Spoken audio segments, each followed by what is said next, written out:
السلام علیکم ورحمۃ اللہ وبرکاتہ۔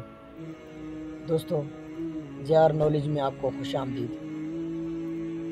دوستو، ہم مارکا سندھ کی بات کر رہے تھے۔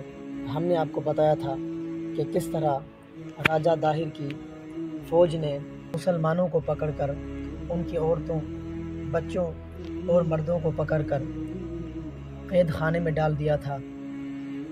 آج ہم بات کریں گے کہ حجاج بن یوسف نے راجہ داہر کو کیا خط لکھا تھا اور راجہ داہر نے کیا جواب دیا۔ جب اس پورے واقعے کی خبر حجاج بن یوسف تک پہنچی تو حجاج بن یوسف نے سب سے پہلے یہی مناسب سمجھا کہ راجہ داہر کو خط لکھا جائے۔ چنانچہ انہوں نے راجہ داہر کو خط لکھا اور اس خط میں کہا کہ تمہارے سرداروں نے بے گناہ مردوں کو، عورتوں کو اور بچوں کو قید کر لیا ہے اور جہازوں پر قبضہ کر کے تمام قیمتی تحائف کو لوٹ لیا ہے۔ بہتر یہی ہے کہ تم سارا سامان واپس کر دو اور ہمارے جہازوں کو واپس کر دو اور بے گناہ قیدیوں کو رہا کر دو اور اپنے ان آدمیوں کو جنہوں نے یہ گناہ کیا ان کو سزا دو۔ جب راجہ داہر تک یہ خط پہنچا تو راجہ داہر نے اس خط کی کوئی پرواہ نہ کی اور جواب میں اس نے کہا کہ جنہوں نے ان جہازوں کو لوٹا ہے ان کے ساتھ راجہ داہر کا کوئی تعلق نہیں ہے۔ اور اس نے آگے یہ لکھا کہ اگر حجاج بن یوسف میں طاقت ہے تو وہ خود ہی آ کر اپنے قیدیوں کو رہا کر کے لے جائے اور اپنے سامان کو لے جائے۔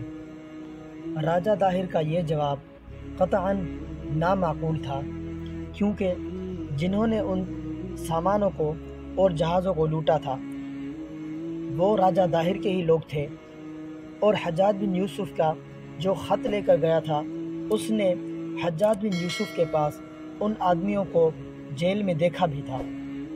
سمندروں میں باقاعدہ ڈاکہ زنی کی پہلی مرتبہ پرتگیزوں نے ہی شروع کی تھی۔ پہلی صدی ہجری میں دنیا کے کسی بھی حصے میں بحری ڈاکوؤں کا وجود نہیں تھا۔ سب سے پہلے انہوں نے ہی سمندر میں ڈاکہ زنی شروع کی تھی۔ اور یہ کیسے ہو سکتا ہے کہ اتنا زبردست بحری بیڑا لے کر سمندروں میں گھومتے رہیں اور 8 جہازوں کو موقع پا کر لوٹ لیں اور سینکڑوں سامان اور قیدیوں کو لے کر وہ چلے گئے؟ وہ بھی اس طرح چند ڈاکو کیسے کر سکتے ہیں؟ یقیناً اس کے پیچھے راجہ داہر کا ہی ہاتھ تھا۔ حجاج بن یوسف ایک مثالی حاکم تھا۔ وہ مسلمان عورتوں کی بے عزتی پر بے چین ہو گیا اور اس نے اس بدترین کام کا بدلہ لینے کا فیصلہ کر لیا۔ چنانچہ اس نے راجہ داہر کو خط لکھا کہ وہ ظالموں کو پکڑ کر ان کو سزا دے اور مسلمانوں کا سامان اور مسلمانوں کے جہاز کو واپس کر دیں۔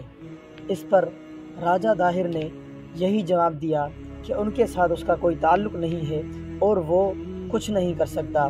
اگر حجاج بن یوسف میں طاقت ہے تو وہ خود آ کر ان کو لے جائے۔